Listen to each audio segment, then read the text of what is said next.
Take the story of my resident, Phyllis Bambeck, an 83-year-old retired teacher who owns a home on West 71st Street. She raised her 2 children in the 1970s and 80s as a single mother on a parochial school salary. She is active in her parish and is planning this year's Lenten fish fry dinners as we speak. Phyllis is a fixture on her street. She looks out for her fellow neighbors and they look out for her. And yet, Phyllis is facing the frightening question of whether she will be able to stay in her home, whose mortgage she paid off decades ago, due to property values that have quadrupled over the past 10 years. Oftentimes, these residents are the cornerstones of our neighborhoods. These are the folks I call legacy residents. They are the ones who stayed, defended, and invested in our neighborhoods while others left or disinvested. They may not have been able to afford renovations or improvements to their homes, but they've done their best to maintain their homes and their neighborhoods. Ladies and gentlemen, we must take care of the people who chose and choose to remain here in the city of Cleveland.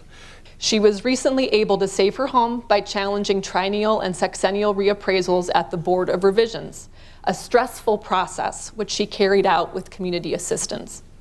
Phyllis prevailed for now. But why should she have to fight so hard at age 83 just to stay in her home? Phyllis Bambeck is here today, and I would like to invite her to stand and be recognized for a moment.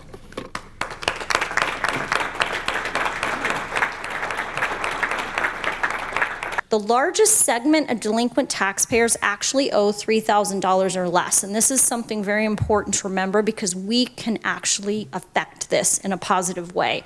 Thank you to the state and through OFA, the tax assistance funding that was provided and administered by CHN Housing Partners brought 985 households tax current. That's almost 1,000 households that saved their home because of the money the state provided to do tax delinquent assistance. Make a left on Superior, and when you begin on East 24th Street, you'll begin to see the encampments. It's 36 degrees. It's snowing.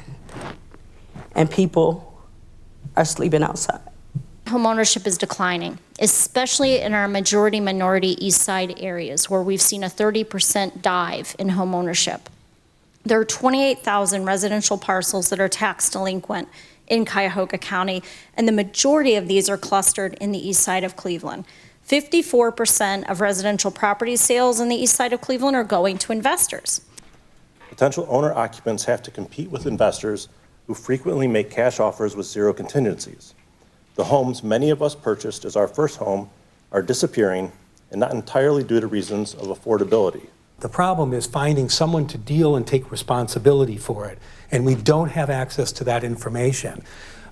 We, in this case, searched, and through a variety of measures, eventually found the principals, one out of Miami and one out of Central America. We believe quality housing improves health outcomes for patients and communities.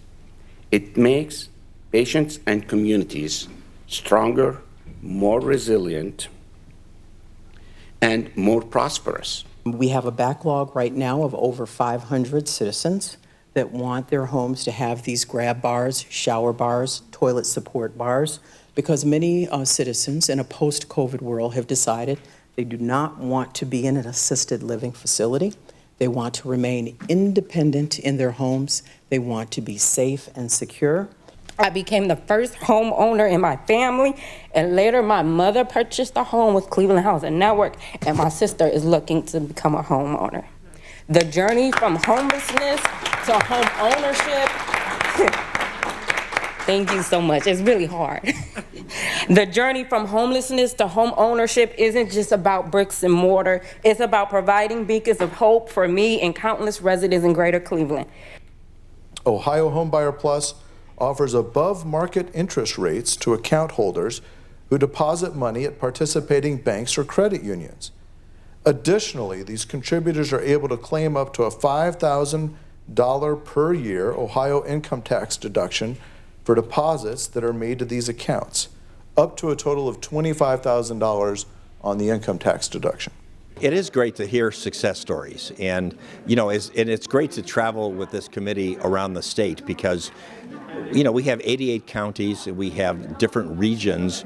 The socioeconomic situation is different in every single area, and so by traveling around and taking these committees locally, it's great to be able to get more localized input that is unique to that particular area of the state.